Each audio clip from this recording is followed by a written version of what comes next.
press every button on this panel. Leave. It is time for some more photonic induction. We're going to look at a couple of classics today. First one is a plasma ball overload. Let's see how he handles technologies used in nuclear fusion. Those of you who don't know me, I'm Tyler Folse. I'm a nuclear engineer with a little over 10 years of experience in the commercial nuclear power industry. From engineering to operations to emergency response. I don't claim to know everything there is nuclear, but I can certainly share some knowledge. Let's see.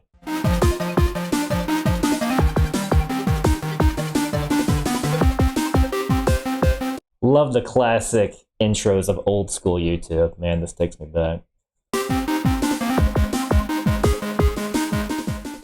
Good advice. Well, guys, it appears it is once again that time. Naughty boy time. Now, there's a nice big box here with a couple of nice things in it. I just love the tone here. All right, so he's starting this off kind of like a nuclear engineer entering containment after night shift with chaotic energy, questionable decisions, and absolutely zero fear of arc flash hazards. This should be fun. And I have a note from Mr. Stan 187. It's a good one, this. And it reads, "Dear Photon, please could you fix it for me to get one of them plasma balls and crank it up with a few too many more volts than what it was designed for." Be like if I got a thing. All right, Tyler, you mind taking a reactor up to a few more megawatts thermal than it's designed for? Can you imagine? Well, do bear shit in the woods.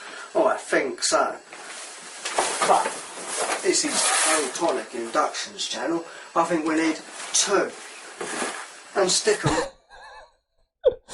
So these plasma balls that he showed, usually a few kilovolts. Wonder how much he's going to want to put in there. On 500,000 volts. Oh, okay. In the name of... So a couple orders of magnitude. Nice. So 10,000% power, or voltage, or... Does it even matter at this point? But yeah, 500,000 volts into a consumer novelty item. Usually, where 500,000 volts shows up in the context of nuclear power plants, it's going to be in the switch yard. So after, upstream of the main transformer, which is at about 25,000 volts, it gets ramped up to the main switch yard transformers, which are going to be on the order of hundreds of thousands of volts. And that's because you're going to want to take that electricity, those megawatts of electricity, and send them hundreds of miles, in some cases thousands. And the high voltage limits transmission line losses. So 500,000 volts has its purpose. I just don't think it's consumer novelty plasma balls, but okay. Science, of course. So let's crack on with this. It might be interesting, it might not. These things normally prefer high frequency, so I don't know what they're going to go like on 50 hertz instead of a few thousand hertz, but... Okay, it must be 50 hertz standard grid frequency in the UK compared to the US where it's 60. Okay.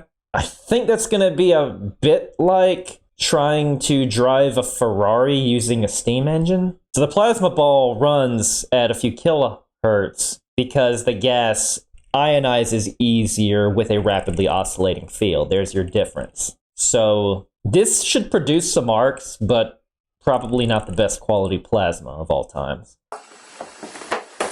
We'll find out. That's my prediction anyway. Well, I think I just need a few more brain cells charged and I'll be ready. There you go. Experiment. Be like Jimmy Neutron giving your brain blast. Full power, of course. Oh, yes, I can feel it. Well, before they go... Did I mention that Styropyro was inspired by this guy? I can see it. Pop, a couple of little tricks, which I'm sure most of you know. If you get a fluorescent tube and wave it near these, oh yeah, it comes on. Oh yeah, I'm sure most people watching this have done something like that. Capacitive coupling. The plasma ball acts like an RF transmitter. Same sort of principle you see with induced currents in nuclear plant containment, and why instrumentation is carefully shielded against it so it doesn't start glowing. And I guess a less extreme example, why you don't do radio transmissions in the switchgear room. It's a little party trick, isn't it? I'm just holding that other end. Yeah. Of course, if you want to give yourself a minor electrical shock.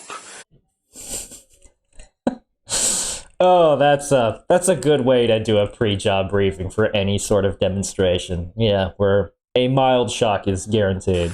You can put foil on the top. Oh, lovely. So the foil, we're going to make a makeshift capacitive discharge device here. And then that fills up with your electrons on there. You can give yourself a nice little electrical burn. Oh, smoking. Alright, so this is Styropyro plus Electro Boom now. How have I not heard of this channel before you guys brought it up a few weeks ago? So, yeah, making a tiny human-rated Marx generator. Because why not? Ooh. Ooh, that smells. Right, I'm going to open it very carefully so you can see what's inside it. Driver circuit. Alright. Yeah, that's a nice high voltage, high frequency driver. A solid state Tesla coil, kind of. Do for another project. Okay. Carefully remove the base. Oh, yes. Base and a globe. There's not much to it, is there? Yeah. A little bit of wire wall in the bottom there.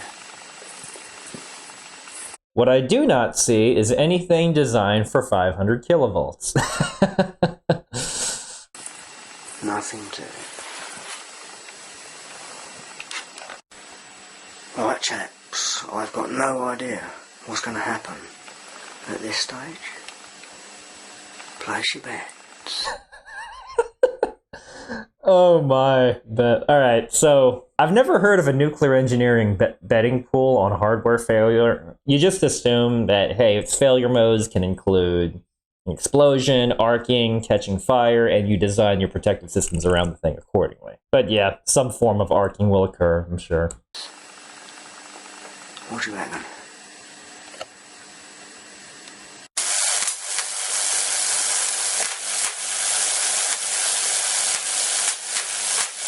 Yep.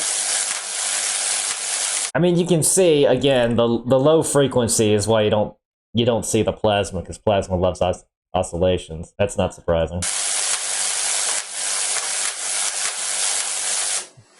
Noise warning. Brace, brace, brace. Oh! All arcs. Ooh. Man, that is something else, isn't it?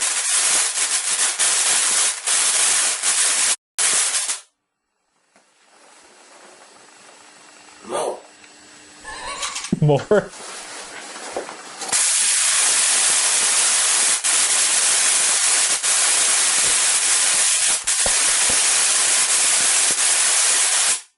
Oh my. That's nasty. Just don't touch it. When he says don't touch it, that's telling you something. Yes. Please do not touch the 500,000 volt experiment. Right, this is very low power.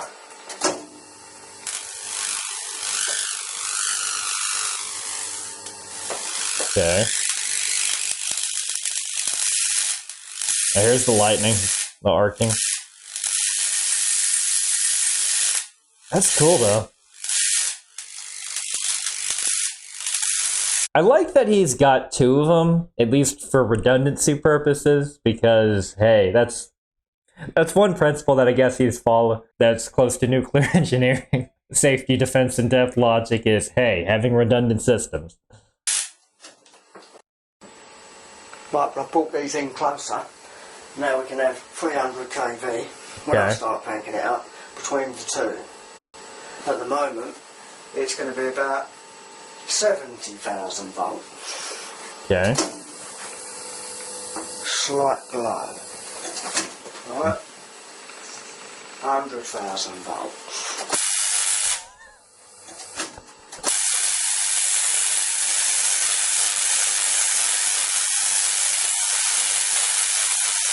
He's basically manually tuning the spark length like it's a laboratory-grade Marx bank. So, something to be aware of. Voltage does not scale linearly with spark distance. Humidity, ionization, surface tracking are all going to change the breakdown voltage. And that's why nuclear plants use precision high voltage testing on cable insulation. And also, when operating your Geiger counter or any sort of gas-filled detector, you don't turn the voltage up too much because it's designed to detect ionizations. But a high enough voltage, it's going to cause ionizations without being exposed to radiation. But yeah, eyeballing, especially for these big jumps in voltage, not recommended. Nice. 140,000 volts.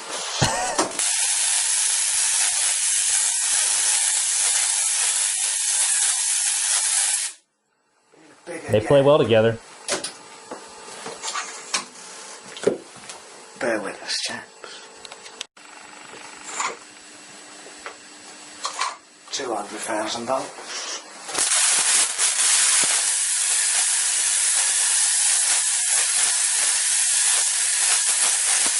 Right, fuck it. I'm going to stick everything through it. I'm going to press every button on this panel. Leave. As humorous as that is, and as much fun as that is doing that in the simulator, man, can you imagine a reactor operator saying, I'm going to press every button on this panel and see what happens? But yeah, this is... So we're at the run the experiment until something fails catastrophically phase. So you do that in destructive testing in nuclear engineering, though it's typically done behind shielding and it's done remotely. And it's usually a more gradual step. I mean, those increments of going 70,000, 100,000, 140,000, sure, you might go a little bit more fine than that just to see the point where the equipment starts to break down. But yeah, destructive testing is a very real thing, and it's done safely, and it's pretty fun to watch. The room, and I'll leave you guys with it, because something is going to give way.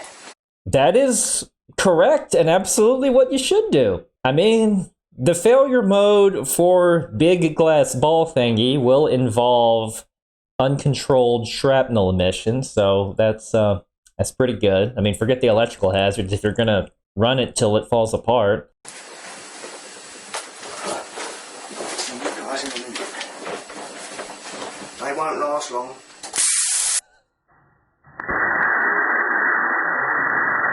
Wow.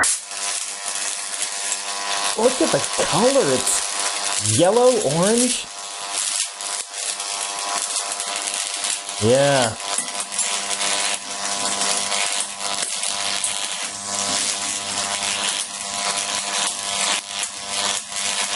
Man.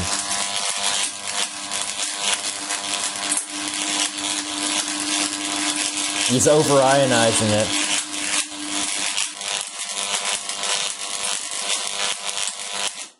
I don't think there's any gas in them anymore. Yeah, he turned it into a leaky capacitor with a ruptured dielectric and atmosphere diffusing in. I mean, that's sort of what happens when a high-voltage bushing fails in a nuclear plant. You lose the insulated gas and potentially make toxic gases. Get that glass back in.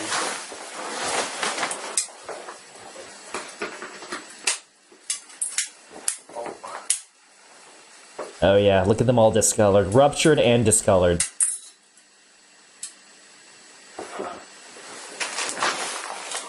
I quite enjoyed that.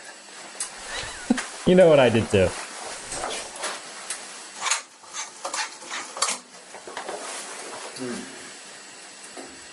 From the heat. Oh, I think we broke it. What do you think? Oh dear. So this one ruptured, the other one didn't. That discoloration, that yellowish brownish stuff, that's going to be nitrogen dioxide due to air being ionized. That's something that you're briefed on in nuclear plants, or really anything that involves arc flash training, any sort of electrical safety training. And that's just high voltage arcs ionizing the air. And that's also why arc flash incidents are going to create a nasty brown gas. So you have typically critical ventilation systems in your switchgear rooms for that reason.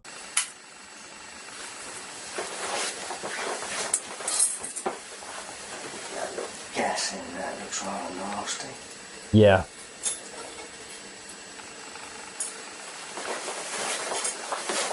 That one didn't rupture, so you see more of it.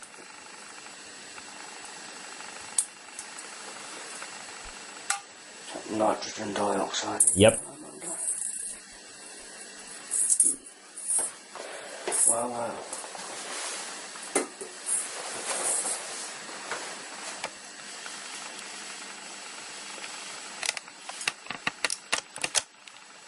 There you have it. Looks good.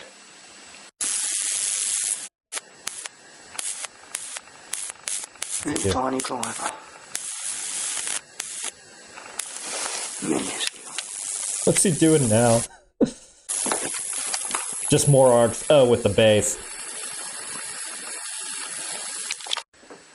Well, it was fairly predictable that, but it had to be done. Yeah, just because it's predictable doesn't mean it isn't cool to look at. I mean, I still enjoy watching the blue glow over a reactor, even though that's highly predictable. But yes, plasma balls are not designed for 500 kilovolts. And one of your goals with repeated experiments is predictability. So, cool. Now we're going to be looking at xenon lamps being tested on a DC welder. Because why not? Let's see.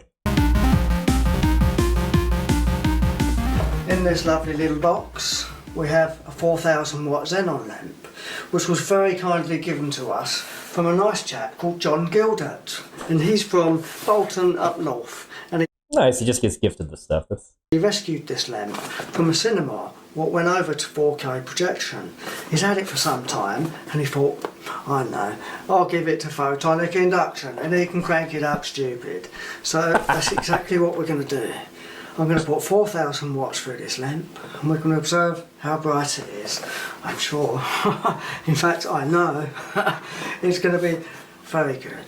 I love this guy's attitude, just immediately goes for it. But, alright, so I think we've gone from fun high voltage toys in the form of the plasma ball to industrial high pressure device filled with incandescent gas. Basically, it operates by controlled explosions operating continuously, which, I mean, so do internal combustion engines, but this is a little different. This could actually be the closest consumer technology gets to a miniature nuclear meltdown, because this is going to be quite bright, low voltage, high current in this case, and the failure mode is going to be shatter. All right? So thank you very much, John. With any high pressure lamp, especially short arc xenons, safety is very important. Gloves and a visor is an absolute must.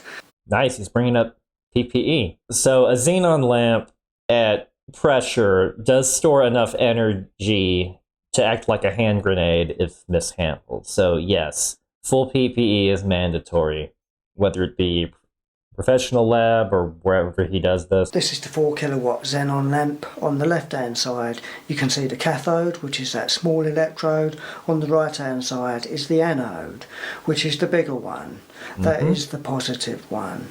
The electrons come from that cathode and bombard that anode. The anode is therefore bigger because it has to absorb all that energy.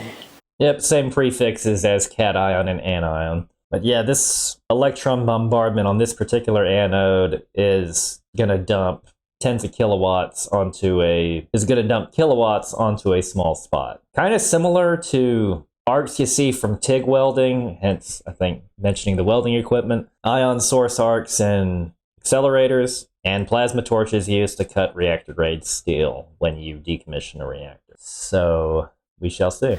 Let's have a little bit of fun now and power this thing up. We're going to run both of these xenon lamps on an arc welder, which is naturally low voltage DC, but these lamps do require lots of amps. The big bulb there, probably 500 to 700 amps. That small lamp, 135 amps. Voltage required 40 volts approximately. So it sounds silly, but I mean, a welder is a high current DC device, which is roughly what they need, but they don't provide power balancing because that's not what they're for. So there's the potential for some xenon arc runaway, which isn't unlike a nuclear prompt criticality event, because once the current shoots up, everything's going to melt. And prompt criticality, that's when just the prompt neutrons that are produced in a fraction of a millisecond are all it needs to sustain a reaction, which is a great design for nuclear weapons, less so for reactors. So here goes our first test with the 4 kilowatt xenon lamp. We're running it on an arc welder. Let's do it.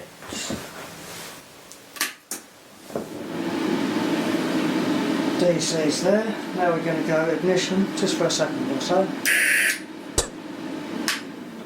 That works a treat. good test. It's pretty bright. That's just the welder. Yes. Let's give you a wide shot on that. And this is all being done inside of a room with carpet and everything. Man. So anything involving welds or open flames or any sort of equipment with that potential, at a nuclear plant, you need a hot work permit, needs to be evaluated, and not just for the system that you are working on and the welder itself, but also all of the surrounding components that are going to be in the vicinity when you're doing welds out in the field, such as bump hazards, effects to other systems. You need to notify the control room so they can effectively direct operations in the area to put whatever compensatory actions in, like if it's a system that needs to be taken out of service and isolated, there needs to be safety barriers up, and buffer zones for personnel not involved in the job, but if they're still, say, within eyesight of the weld, to just block it off, you can put up tents, scaffolds, some sort of housing just to block it out. But yeah, I can't say I've ever seen any sort of welding above, any sort of experiment involving welds or flames above a carpet. But I know this guy knows what he's doing. It's just very different. DC's on. Yeah. Now what we need to do, of course. So these xenon arcs produce full spectrum light, so visible light, massive UV output, and quite a bit of radiant flux, enough that can cause sunburns, which is why reactor inspection cameras avoid xenon arc sources. They also fry optics. Let's see if that bead lamp fires up on that igniter. If it does, that's good news. Let's try. Oh, we've got batteries and the welder. Just for big resistance, it should.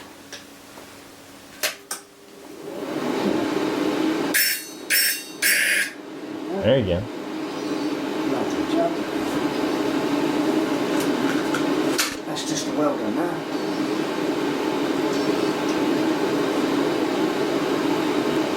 That's minimum. A bit more. Off. All right. Chalky topping. Yes. I'm a bit blinded at the moment. Mm-hmm. It's called UV flash burn. Yep. Do it at distance. Oh, taking it outside. Really low first.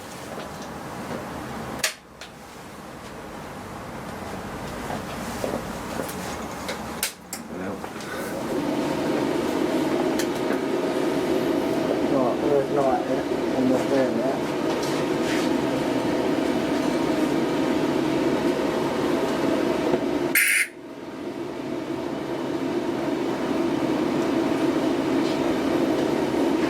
Caught something.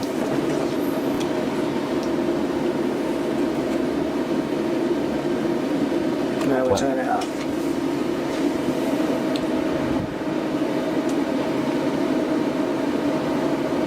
It's effects on the camera. Well, it does get bright, doesn't it? Yeah. Nice colour, isn't it? Of course, it's pure white, isn't it?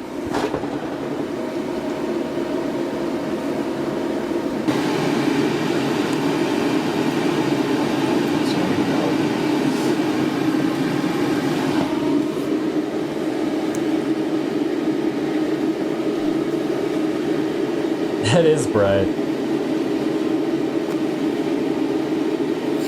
Nice, isn't it? Something smoking there. Wood's and chair smoking. Get a chair. Yeah, I'm seeing smoke. It definitely got something.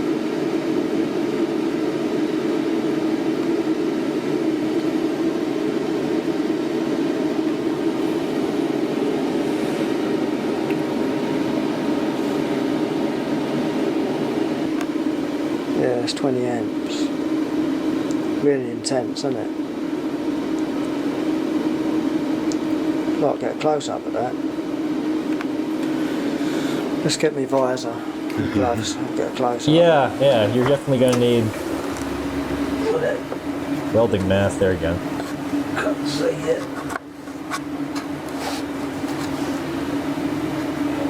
135, yeah. Yeah. Well, tell us when.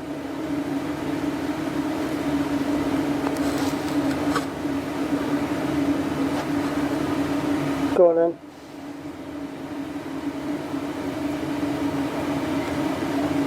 That's it.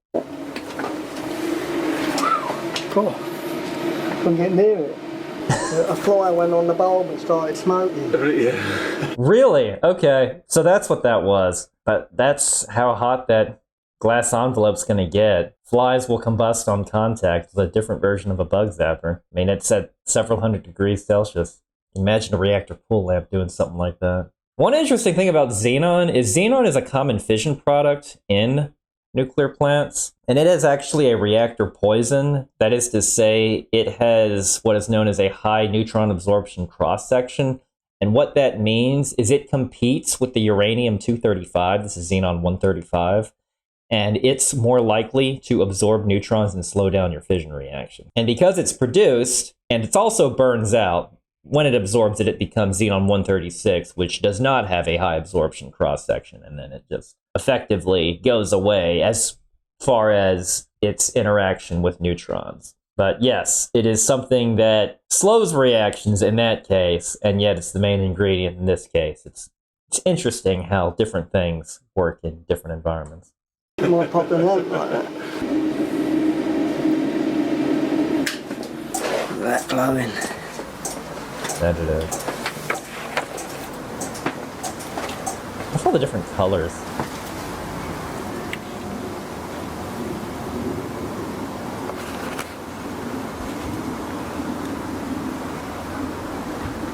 I mean, it's going to overheat. Most Xenon lamp configurations have some sort of coolant system, whether it be forced air or water cooled, just because it overheats. I mean, this is multiple kilowatts in a very small area, and something sustained, so it's not like a pulse laser or anything like that. Should we try the hot ray strike on it? Hot ray strike. Yeah. It's still red up. Oh, yeah. I'd imagine for hot restart, a welder is not the preferred tool for that. There'd be specialized ignition circuits for something like that. This is probably equivalent to trying to start a jet engine with a pressure washer.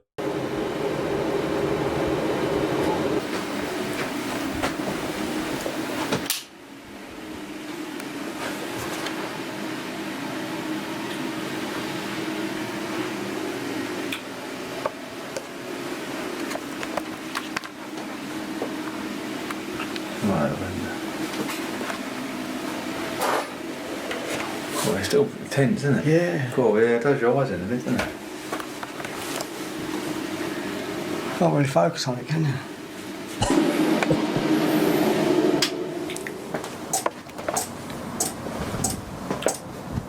What's that noise? Yeah, that's bright enough, isn't it? Yeah.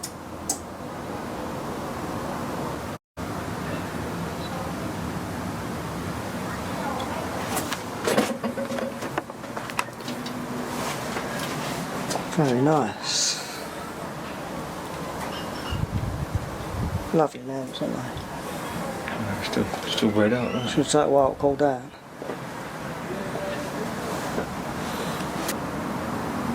$10 cool down. Got to be, isn't it? At least. On low power. Okay.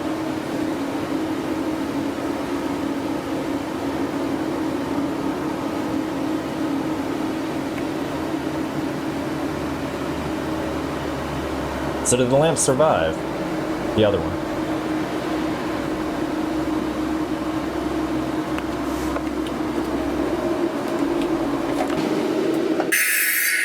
Yep, off. Oh, that's a fun color.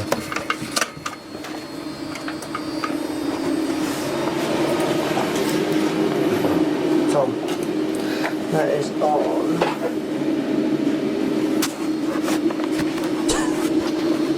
The noise it makes, so menacing. Oh, smell it, yeah. I have a feeling this is what a lot of people think nuclear reactors sound like. It's actually pretty quiet, but just the noise it makes. What your skin? The menacing hum. Lot of ozone, isn't it? That's going to do damage, isn't it? Mind your eyes. Yeah, no kidding. That mercury vapor smell when it was not the ozone. So that's the welder. Yeah, so the welder's flat out on that. Oh, I smell it from here. Yeah. Got UV in there, don't it? Lots of UV.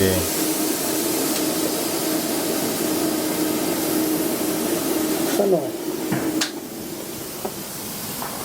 Is that Oh, wood? I think the lamp's gone. Oh, did it? It's gone, isn't it? Something's melted, isn't it? Yeah. Okay. Careful. And that's why you need cooling source better than not at all.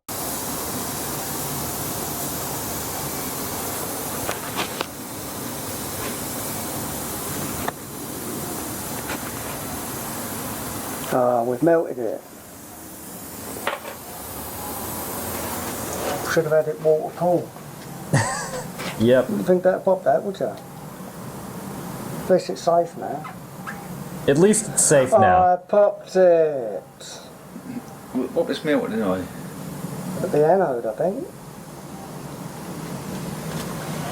No, I see that. It has very high power density. I mean, you put 4 kilowatt over a anode that's, what, few centimeter across? Oh well, nice display bulb now. 2 centimeters? Nice display bulb. Yeah, we should have water cooled it. I didn't think we'd have to at 4 kilowatt. There's no xenon in that now. Did you hear it? Yeah. Yeah. Glass a bit opaque, and it was sure it was clearer than that, wasn't it? Yeah. Oh well, nice display piece. And I haven't got to worry about fucking 10 car Hey. batteries.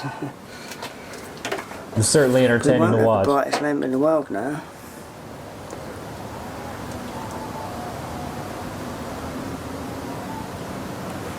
Oh well, it worked. At least we saw it on, briefly.